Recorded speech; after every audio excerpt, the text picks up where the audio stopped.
नमस्कार। नमस्कार, मैं राकेश परमार और आप देख रहे हैं महत्वपूर्ण मुद्दा। महत्वपूर्ण मुद्दे में आज सबसे महत्वपूर्ण विषय था कि रूस यूक्रेन युद्ध से अभी दुनिया आतंकित और सशंकित ही थी कि यह कहां तक बृहद रूप लेगा और इसकी विनाशकारिता कहां तक होगी कि मिडिल ईस्ट में भी इजराइल और हमास के बीच आज से युद्ध छिड़ गया। हमास ने जिस तरह से कायरता का परिचय दिया, सोते हुए इजरायलियों पर करीब 5000 से ज्यादा रॉकेट लॉन्चर और भारी भरकम बमों का जो प्रहार किया, मतलब शेर के मुंह पर चूहे की कूदने जैसा अत्याचार किया है। यह इजराइल है। अपने देश के विरुद्ध सोचने वाले को कब्र के अंदर से निकाल करके मारने की क्षमता रखने वाले इजराइल पर इतनी भारी आक्रमण दुनिया को कितने बड़ा युद्ध में झोंकेगा, यह अब दिखने लगा है। अभी सूचना के मुताबिक शायद इजराइल ने अपने बंधक सैनिकों को छुड़ा लिया है, लेकिन उसको रिटेलिएट कितनी विभत्सा से करेंगे, कितनी बुरी तरह से करेंगे, यह अभी देखने वाली बात है। भारत शांति प्रिय देश है, लेकिन अपने मित्र इजराइल के साथ भारत का प्रधानमंत्री खड़े हैं और भारत के प्रधानमंत्री के पीछे पूरा राष्ट्र खड़ा है, पूरा देश खड़ा है। हम भी अपने इजरायली मित्र के साथ खड़े हैं और दुआ करते हैं कि चाहे मित्र इजराइल मेरा मित्र ही क्यों न हो, युद्ध रोके। और युद्ध से किसी का लाभ नहीं हुआ है, यह बुद्ध ने कहा है, यह अशोक ने कहा है। वो सब लोग विश्व को विजय प्राप्त करने के बाद जब परिणाम को देखे हैं तो उन्होंने कहा है कि युद्ध की विविधता से बुरी विविधता और कुछ हो नहीं सकता। सम्राट अशोक हमारे ही देश के थे। उन्होंने दुनिया को फतेह कर लिया और जब विजय प्राप्त करके आए तो उन्होंने देखा कि यह राज मैं किसको करूंगा, तो कोई है नहीं। तब उन्होंने तलवार फेंका और कहा कि युद्ध का कोई परिणाम नहीं हो सकता, युद्ध सिर्फ नाश ही करता है, नुकसान ही करता है।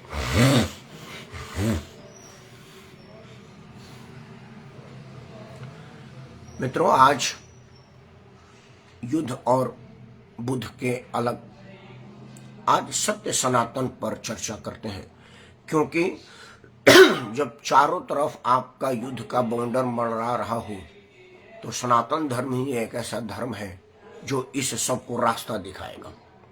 सत्य सनातन में ही यह वर्णित है और हिंदुत्व में यह वर्णित है कि सर्वे भवन्तु सुखिनः सर्वे धर्म निरामयम्, मतलब सभी धर्मों का विजय हो और सभी लोगों में सामंजस्य हो। यह सिर्फ सनातन धर्म में वर्णित है। मित्रों, सनातन धर्म एक ऐसा धर्म है जिसके पावन पवित्र पुस्तकों मतलब हमारे वेद पुराणों में से ही आधुनिक विज्ञान जन्म लिया है। आज जो ये हम बड़े बड़े बम बारूद और ये विनाशक चीजें देखे हैं, सबका हमारे धार्मिक ग्रंथों में उल्लेख है और हमारे धर्म ग्रंथों से ही सीख करके विज्ञान आगे विकसित हुआ है। और अभी उतना विकसित नहीं हुआ है जितना हमारा धार्मिक ग्रंथ विकसित था और हमारे पूर्वज विकसित हैं, उतना विकसित अभी विज्ञान नहीं हुआ। कहा जाता है कि वायुमंडल का अभी 1-2% भी ज्ञान विज्ञान को नहीं है, मतलब आधुनिक विज्ञान को नहीं है। जिस ब्रह्मांड की रचना हमारे सनातन धर्म में वर्णित है, और हमारे सनातन धर्म तब सूर्य और चांद की दूरी पृथ्वी से नाप करके बता दिया था कि कितना दूरी है, चांद और सूर्य के बीच कितनी दूरी है, सूर्य और पृथ्वी के बीच कितनी दूरी है, पृथ्वी और चांद के बीच कितनी दूरी है, और मंगल बुध बृहस्पति जितने भी ये ग्रह वायुमंडल में विचरण कर रहे हैं, इन सबसे पृथ्वी की दूरी का आंकड़ा हमारे धर्म ग्रंथों में तब से वर्णित है जब विज्ञान बना ही नहीं था और मापने का यंत्र ही नहीं बना था। सबसे बड़ी बात है, मापने का यंत्र तो उसके कई 100,000 साल बाद आया है और तब नापा गया है तो बिल्कुल वही एक्यूरेट उतना ही किलोमीटर प्रकाश वर्ष मीटर है जितना हमारे धर्म ग्रंथों में वर्णित है। यह भूमिका मैं इसलिए बताया कि आपको पता होना चाहिए कि हमारा सत्य सनातन कितना बेहाल, कितना विकट और कितना प्राचीन है और कितना योग्य है, कितना ज्ञानी है। उसका एक एक चीज की आज के परिप्रेक्ष्य में अगर मैं बताऊं तो थोड़े शब्दों में 2-3 बातों को बता देता हूं। आज पितृपक्ष ये चल रहा है, पितृपक्ष नवरात्रि तक चलेगा और 14 तारीख 15 तारीख को पितृपक्ष खत्म हो जाएगा। पितृपक्ष में लोग कई तरह की बातें करते हैं कि भाई आज यहां पानी देने से वहां पानी पहुंच रहा है क्या, वगैरह वगैरह। लोग कहते हैं कि कौवे को पूरी खिलाने से पूर्वजों को मिल रहा है क्या। यह सब बातों की डिटेलिंग में जाने से पहले एक छोटा सा बात बताता हूं। क्या हुआ कि एक गांव में कथा हुआ। कथा मतलब जो प्रवचन रामायणी लोग कहते हैं कथा। एक आधुनिक वामपंथियों का जैसा हठधर्मी था, वो बोला कि मुझे कथा से क्या मिलेगा। उसकी पत्नी धार्मिक प्रवृत्ति को बोला कुछ नहीं मिलेगा, चलो तो सही। जबरदस्ती करके ले गई तो कथा सुना, और कथा सुन करके जब जाने लगा प्रसाद लेकर के, तो वो आचार्य जी से पूछा जिन्होंने कथा वाचन किया था कि ये बताओ पंडित जी कि हमको कथा से क्या मिला। पंडित जी तो बड़ा दिव्यदृष्टा थे, बड़ा ज्ञानी थे, बोला मूढ़ आदमी को समझाने की समय नहीं है, और मूढ़ों को समझाना तो मतलब दलदल में कूदने जैसा है। तो उन्होंने उसके भाषा में समझाया कि ये बताओ अभी कल जाकर के कथा के टाइम में झगड़ा कर रहे थे तो क्या मिला था। बोला मैंने उसका सर फाड़ा था, उसने मेरा सर फाड़ा था, देखो अभी पट्टे बंधे हुए हैं। और यहाँ जो तुम आधा घंटा हो उसमें क्या मिला है। बोला प्रसाद मिला और उसके अलावा कुछ नहीं मिला।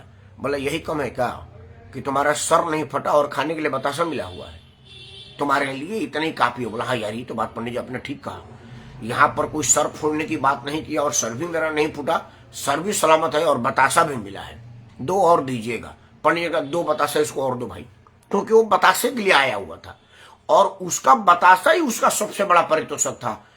इसीलिए जो लोग सत्य सनातन में, मैं सिर्फ बतासे भर का आपको ज्ञान दे रहा हूं, छोटी सी बात आप समझ लीजिए। आप रहने दीजिए, सनातन में बड़ी चीज आप ना समझ पाएंगे और ना ही मेरे पास उतनी विद्वता है कि मैं आपको समझा पाऊं। मैं सिर्फ आपको बतासे भर का ज्ञान दे रहा हूं। मित्रों आपको पता है, यह तो प्रूव हो चुका है आपके विज्ञान के द्वारा कि पीपल सिर्फ ऑक्सीजन देता है और ऑक्सीजन को हम प्राणवायु कहते हैं। मतलब ऑक्सीजन सेहत के लिए बड़ा जरूरी है। और ऑक्सीजन का क्या महत्व है, कोरोना ने घर घर में ऑक्सीजन की महत्ता को बता दिया। दुनिया में जिस आदमी ने भी ऑक्सीजन का नाम नहीं सुना होगा वो सिलेंडर भर भर के ऑक्सीजन की तलाश में थे। और जिन लोगों के पास थोड़ी बहुत भी अप्रोच ज्ञान थी उनका फोन घनघना रहा था कि देखिए 1 सिलेंडर ऑक्सीजन का इंतजाम कर दीजिए ना, मेरे को बड़ा जरूरत है। कोरोना से पहले बेशक लोगों को ऑक्सीजन की वैल्यू की जानकारी ना हो, लेकिन कोरोना के बाद तो ऑक्सीजन का ज्ञान सबको हो गया। पीपल वो सिर्फ ऑक्सीजन देता है और कार्बन डाइऑक्साइड लेता है। मतलब वायुमंडल में जितना कार्बन डाइऑक्साइड, मतलब जो प्राणघातक गैस है उसको सोखता है, और प्राणवायु जो प्राण रक्षक गैस है उसको छोड़ता है। मतलब जीव के लिए वो कीड़े मकोड़े, पशु पक्षी, आदमी, मनुष्य, वो सबके लिए ऑक्सीजन बड़ा जरूरी है और पीपल बड़ा जरूरी है, क्योंकि वो ऑक्सीजन देगा। अगर धरती पर से ऑक्सीजन का नाश हो जाएगा तो आदमी स्वतः तड़प तड़प करके मर जाएगा। जैसे कोरोना में अस्पतालों में तड़प तड़प करके आदमी मर रहा था ऑक्सीजन ना मिलने की वजह से, क्योंकि उसमें कोरोना की वजह से ऑक्सीजन लेने की क्षमता कम हो गई थी और नेचुरल ऑक्सीजन ना मिलने की वजह से मशीनी ऑक्सीजन देने पर मजबूर हो रहा था आदमी। और वो मशीन अगर ऑक्सीजन वायुमंडल में भी अगर ना हो तो आपका क्या हाल होगा। कोरोना ने बताया है कई लोग आंखों के सामने पैसा रहते हुए तड़प तड़प कर मर गए, ऑक्सीजन इंतजाम नहीं हो सका।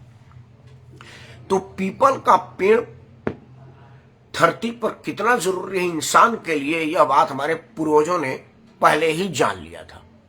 अब दूसरा जान लीजिए कि पीपल का बीज नहीं मिलता है। आपने कहीं पीपल का बीज नहीं देखा होगा कि पीपल का पेड़ का बीज हो और हम लगा दे, जैसे आम का पेड़ का बीज होता है, बबूल का होता है, और जितने भी धरती पर पेड़ है सबका कलम होता है, उसकी सबकी प्लांटिंग होती है और बढ़ा करके उसको अलग अलग जगहों पर लगाया जाता है। एक पीपल ही है जो नेचुरल होता है, वो लगाया नहीं जा सकता, स्वतः होता है। और वो कैसे होता है? पीपल के फूल को, पीपल को कौवे खाते हैं उसका बीज का प्रोसेसिंग कौवे के पेट में होता है। जो उसके पेट में जितना तापमान है वो उसके अंदर ही वो प्रोसेस होगा। कई चीज के लिए एक उचित तापमान की जरूरत होती है।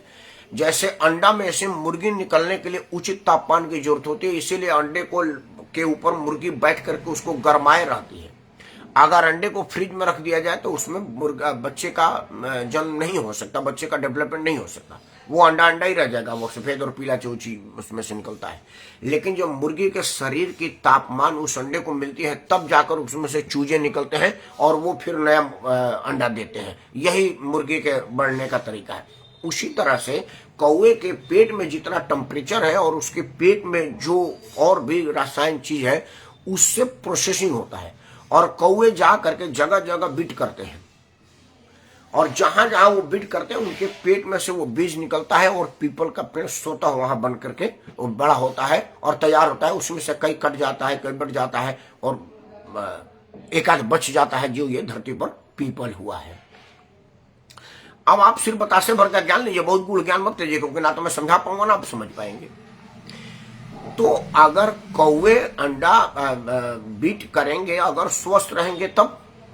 और ये जो मौसम समय चल रहा है वो कौवों के गर्भाधान का समय है। मतलब कौवे का होना भी जरूरी है, क्योंकि अगर धरती से कौवा विलुप्त हो जाएंगे तो वो पीपल का निर्माण कैसे होगा, क्योंकि ना वो पीपल खा पाएंगे, ना बीट कर पाएंगे, ना ही पीपल बनेगा। तो कौवों को बचाना बड़ा जरूरी है। तो कौवों को बचाने के लिए आपने देखा होगा कि जब आपके घर में किसी मवेशी को बच्चा होने वाला होता है तो उसका खान पान बढ़ा दिया जाता है। कोई घर की महिलाएं, माताएं, बहनें को बच्चा होने वाला होता है तो उनकी पौष्टिकता बढ़ा दिया जाता है। अब तो तरह तरह के इंजेक्शन और दवाई चलने लगता है। अब तो अल्ट्रासाउंड से लेकर के पता ना क्या क्या चलने लगता है। लेकिन हमारे पूर्वजों ने भोजन बढ़ा देता था, भाई घी खाना शुरू करो, बच्चा होने वाला है, घी खाना शुरू करो, मां बनने वाली हो, ये पौष्टिक भोजन किया करो। मतलब जो भी गर्भधारण करता है, चाहे वो मवेशी हो, पशु हो, पंछी हो, इंसान हो, उसके पौष्टिकता का ख्याल उसके मतलब उसके नजदीकी लोग हैं वो रखते हैं। अब कौवे का तो कोई सास ससुर, माँ बाप, दादा दादी है नहीं, तो कौन रखेगा। हमारे पूर्वजों ने उसको स्वयं कौवों के सेहत का ख्याल रखने का बीड़ा उठाया था और ये कह करके कि आपके दादाजी खाएंगे तो इसीलिए बढ़िया खीर पूड़ी पकवान बना करके दादाजी के लिए रखो। तो इस टाइम सब लोग, मैं भी अभी जो सर उतरा है कल, तो कल मैंने अपने पिताजी के नाम पर खीर पूड़ी बजका बोजा, ये मैं ना भूल रहा हूँ और दो तीन चीजें, मतलब पिताजी को पसंद थी, कई तरह के व्यंजन बना करके पूरी एक थाली आगे कुत्ते के लिए रखा, मवेशियों के लिए, और एक छत पर कौवे के लिए रखा। और वो कौवों ने, कबूतरों ने उसको खाया, एकदम आकर के खाए। और वो खाए तो वो पौष्टिकता भोजन लेंगे तो उनके पेट में, गर्भ में बच्चे हृष्ट पुष्ट होंगे और ज्यादा से ज्यादा संख्या में कौवे अंडा देंगे और कौवा तैयार होंगे। और जब कौवा तैयार होंगे ये पीपल पर बैठेंगे और पीपल का फल फूल खाएंगे और फिर वो बीट करेंगे और पीपल बनेगा। ये चैन है। उसके बाद ये 14-15 दिन हम लोगों को पीपल में पानी देने की रिवाज है कि जब पीपल में पानी दोगे तुम्हारे पिताजी को मिलेगा, दादाजी को मिलेगा, माताजी को मिलेगा। तो हम पीपल बचाने के लिए ना सही अपने दादाजी को पानी देने के लिए पीपल में पानी देते हैं। और ये जो मौसम है ये गर्मी का मौसम से गर्मी जाने वाली है, सर्दी आने वाली है। इस टाइम जो जैसे मालूम मई जून में पानी देंगे 15 मिनट में पानी सूख जाएगा। और जाड़े में दिसंबर में तो इतनी नमी होती है कि पेड़ अपने आप पानी खींच लेता है ओस से, तो उसमें अपने पेट भरने भर का पानी ले लेता है। यह मौसम है जिसमें ओस नहीं होता और गर्मी बहुत नहीं होती, तो यहाँ पानी की बहुत जरूरत है इस मौसम में। तो पीपल में आदमी अपने पूर्वज के नाम पर पानी देता है, इसलिए पीपल के लिए प्राणवायु मिलता है, मतलब पानी मिलता है, पोषक तत्व मिलता है और वो पीपल फूलता फलता है। हमारे पूर्वजों ने कहा है कि भाई जब आपके घर के किसी आदमी का देहांत हो जाएगा तो 14 दिन 10 दिन तक पीपल में पानी देना पड़ता है। हमारे यहाँ पीपल में घट बोलते हैं उसको। तो मिट्टी का एक बड़ा सा घड़ा होता है और घड़े में नीचे छेद कर दिया जाता है और ऊपर से हम उसको पानी डाल कर ढक देते हैं। आज के लोग कहते हैं कि पेड़ बचाने के लिए घड़ा लीजिए, घड़े में एक छोटा सा छेद करके एक रस्सी डाल दीजिए और घड़े को भर दीजिए, धीरे धीरे धीरे धीरे वो पीपल पानी खींचेगा और बढ़ेगा। हमारे पूर्वजों ने कितना बड़ा ज्ञान दे दिया था कि कम से कम 10 दिन तो आप पीपल में पानी अपने बाप के नाम पर, दादा के नाम पर, दादी के नाम पर, मामी के नाम पर, आजी के नाम पर, अपने नियरेस्ट के नाम पर देंगे। और समझिए कि एक गांव में है, बुजुर्ग लोग तो आते जाते रहते हैं, जैसे हमारे गांव में पीपल है तो वो कई बार 4-4, 5-5 घंट टंगा रहता है, क्योंकि पीपल में घंट को टांगना होता है। और बूढ़ा पीपल कई दिन से मैं अपने बचपने से उसी रूप में उसको देख रहा हूं जो हमारे बगीचे में है। तो हमारे पूर्वजों ने पर्यावरण के रक्षा के लिए, प्राणवायु की व्यवस्था के लिए पीपल में पानी का एक बहाना दिया है। मुझे मालूम है कि पीपल में पानी दूंगा तो मेरे पिताजी को नहीं मिलेगा। यह बात आपको समझाने भर की मेरी स्थिति नहीं है और ना ही आप समझ पाएंगे। तो आप छोटा सिर्फ इतना बात समझिए, वो पंडित जी के बतासा इतना कि पीपल में अगर 15 दिन पानी देंगे तो पीपल बढ़ेगा, और पीपल बढ़ेगा तो ऑक्सीजन की प्रोडक्शन बढ़ेगी और आपको ऑक्सीजन मिलेगा। और ऑक्सीजन कितना इंपॉर्टेंट है कोरोना ने आपको बताया है। और अपने पिताजी को भोजन देने के नाम पर कौओं को आप भोजन देंगे तो कौआ हृष्ट पोषण भोजन खाएंगे और ज्यादा स्वस्थ होंगे और ज्यादा से ज्यादा अंडा देंगे, और ज्यादा से ज्यादा अंडा देंगे तो ज्यादा से ज्यादा कौआ बनेंगे, ज्यादा से ज्यादा कौआ बनेगा तो ज्यादा से ज्यादा पीपल खाएगा, और ज्यादा से ज्यादा पीपल खाएगा तो ज्यादा से ज्यादा बीट करेगा और ज्यादा से ज्यादा पीपल बनेगा। यह साइकिल है। तो सनातन धर्म में जीवों की रक्षा, पेड़ों की रक्षा, मतलब जीव जंतु दोनों की रक्षा और संरक्षक की जिम्मेदारी धार्मिक एंगल से जोड़ करके आपको बताया गया है। और कहा गया है कि पीपल काटने से विष्णु जी को काटने जैसा पाप लगता है। मतलब आप ऑक्सीजन देने वाले प्लांट को काटेंगे तो देवता का काटने जैसा होता है, तो कोई आदमी पीपल काटता नहीं है। तो आप समझिए कि हमारे सत्य सनातन में कितनी गूढ़ बातें कितनी हल्की पुल्की तरीके से बता दी गई है। जैसे पंडित जी ने बताया था कि कथा सुनने का क्या फायदा होता है, कम से कम बतासा मिलता है, यह तो फायदा है। तो आप भी यही समझिए कि वो पूर्वजों और पितरों को पानी कैसे देते हैं। यह बात आपको ना समझ में आए तो सिर्फ एक बात समझ लीजिएगा कि आपके टेबल पर 2 इलेक्ट्रॉनिक इंस्ट्रूमेंट पड़े हैं, एक कैलकुलेटर, लैपटॉप, कंप्यूटर और एक मोबाइल फोन, और दोनों में तार नहीं है। ना तो कैलकुलेटर में तार है ना मोबाइल में तार है। लेकिन अगर आप मोबाइल में फोन करते हैं तो अमेरिका, चीन, जापान, फ्रांस, धरती के किसी भी कोने में आपसे बात हो सकती है वीडियो। जैसे मेरे मोबाइल में चारों तरफ कहीं कोई तार नहीं है और मैं सीधा आपसे बात कर रहा हूं। मेरे वीडियो को अमेरिका से, मॉरिशस से, इंग्लैंड से लोग देखते हैं और अपना अपना कमेंट और आशीर्वाद देते हैं। इसमें कोई तार नहीं है। तो जब मेरी बात अमेरिका जा सकती है, इंग्लैंड जा सकती है, चीन, जापान, फ्रांस, मतलब पूरे होल ग्लोब पर कहीं भी जा सकती है, तो समझिए कि जो मैं पानी देता हूँ वो ईश्वर के पास गए हुए मेरे पिताजी के पास क्यों नहीं जा सकती, कल्पना करिए। लेकिन अगर आप कैलकुलेटर में नंबर दबाएंगे तो किसी को नहीं मिलेगा, क्योंकि वो क्षमता कैलकुलेटर में नहीं है, मोबाइल में है। तो जो क्षमता हमारे सत्य सनातन में है, अगर आप धार्मिक अनुष्ठान और पौराणिक तरीके से करेंगे तो ये दिया हुआ जल आपके पिताजी के, दादाजी, नाना जी, आपके पूर्वजों के पास जो गोलोकवासी होंगे वहां पहुंचेगा। बिल्कुल उसी तरह से समझिए जैसे बिना तार का मोबाइल धरती के किसी भी कोने में पहुंचा देता है। तो अगर मोबाइल में बटन दबाने से अमेरिका में बात हो सकती है, अमेरिका में फोटो देख करके चर्चा हो सकती है, तो आपके पिताजी के यहाँ पानी क्यों नहीं पहुंच सकता? सोचिएगा जरूर और इतराइएगा कि आप सनातनी हैं, अगराइएगा कि धरती पर सनातन है, इसीलिए पर्यावरण बचा है, इसीलिए वायुमंडल बचा है, इसीलिए दुनिया बची है। जय सत्य सनातन, सर्वोच्च सनातन, नतमस्तक सनातन।